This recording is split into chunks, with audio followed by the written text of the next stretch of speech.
I have people ask me all the time, how do you not worry? How do you not have anxiety? And I was like, really? Because I do. Listen. Know how to move it out quicker. Right. Like, how do you, oh, you're in such great shape. You're always working out. You always know how to work out and how to eat right. And I was like, it's a practice. Like, you're constantly practicing all of this. Nobody like turns 75 and was like, I won, I did it. Like, you don't go to the gym once you're super, super fit and then you stay fit. No, you have to keep on working at it. So Leah is constantly working at it. And I will add in a couple, you know, biblical truths along that. Please. True joy is only found in the Lord. You Mm. have to have that relationship in order to be able to access joy because he puts joy in you. True joy only comes from the Lord. Happiness, sadness, anger, excitement, all of those things are feelings, and Yeah. feelings are liars. Yeah. You might truly feel happy, or you might truly feel sad, or you might truly feel excited, but they change given I circumstances see and the that. wind. And honestly, you can change something from being fear to excitement. Do you see how it's like Mhm. a chameleon and it can be a liar to you? So those feelings are all liars, and their feelings, as opposed to joy being a choice. You choose joy. You choose to let the Lord and the Holy Spirit in and Yeah. have that joy from inside. I It's love that. And you so know what I was powerful. thinking? That's so powerful. And here's the cool part if you think about it. We're always intentionally or unintentionally practicing something, right? So when I eat unhealthy, my mind doesn't think I'm practicing not healthy eating, but I am, Yeah. right? Because I'm choosing to put that, I'm choosing to do these things. And the practice then is now, all right, how do I shift my brain? This is how I'm always doing, especially with like food, like the concept of my being is becoming more autopilot because I do it so much, right? So I don't have to think about it as much now. So But the good. food thing is a challenge for me because Yeah. we're only a year in. That's time, right? Like I'm always in the mindset like, okay, you choose a cookie or you choose a fruit, like, or you choose some water. Like, so I have to actually take time when the thing doesn't come natural to you. You really have to take time, patience and presence and intention in those things. And the more you do it, it can become more automatic. But you're literally trying to um, reshift the actions that you. So if you are a warrior, for example, if you are a person that always goes into the dark, like, oh, the world is bad. Oh my God, my day is horrible. I got up, I stubbed my toe, which means my whole day is going to be bad. And this is just how you think about life all the time. We know these people. Sometimes we are these people, right? But then you can get into an intentional space now. If you say, I don't want to think like that. Like, I want to shift into a more positive, optimistic way of speaking and thinking. Okay, so now you actually have to take time every time your brain thinks because you're on autopilot on your It's way. brain training. It's It's the same brain thing we do with training. sleep.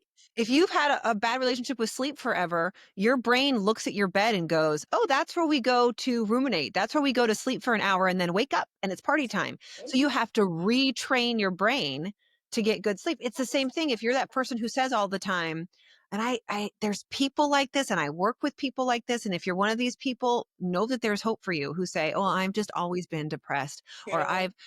I've always had a hard time with, or I've always been sick, or I've always, I just never see the good things.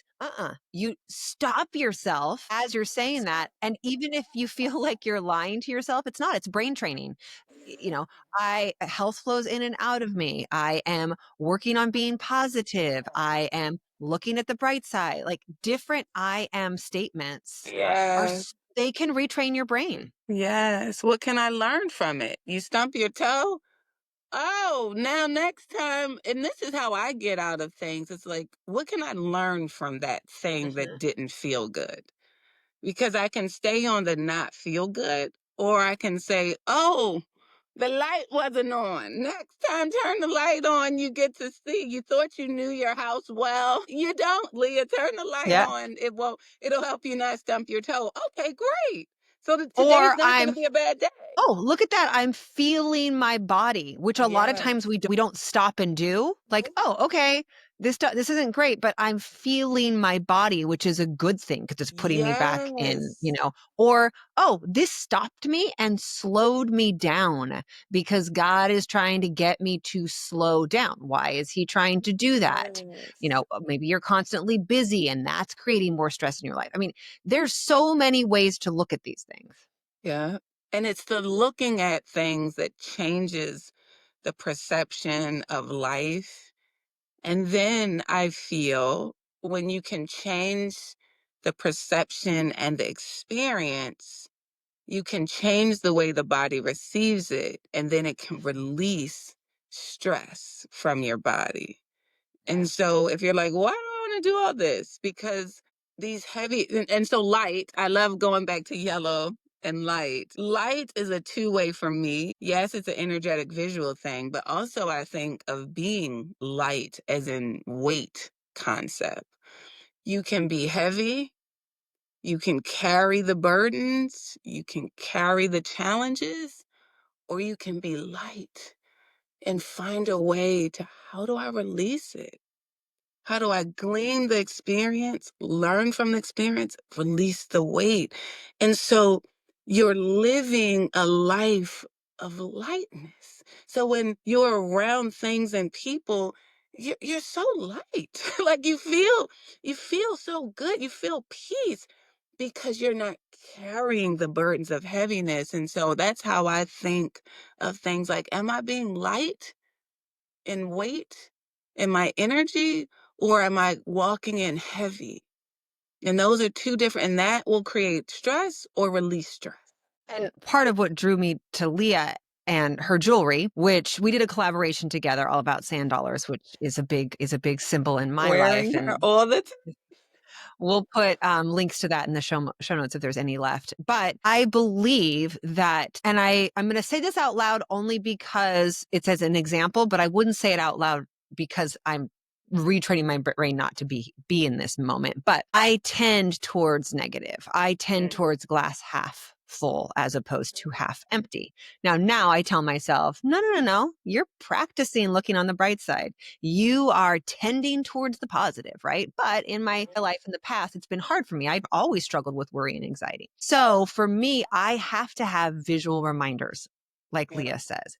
yeah. Visual reminders. And oftentimes it's things like Bible verses, like this is Esther Yes. 4:14. It's things like, great pictures with words. I had a line of sweatshirts that had like all the inspirational messaging on them, Yes. bags. Like I need those visual reminders to ponder lovely things, like it says in the Bible, to this is biblical. The Lord calls us to think of things that are good, that are true, that are worthy, all of those things. Whereas oftentimes, if you're like me in the past, you're that person thinking of things that are bad, that are sorrowful, that are hard, that are dark.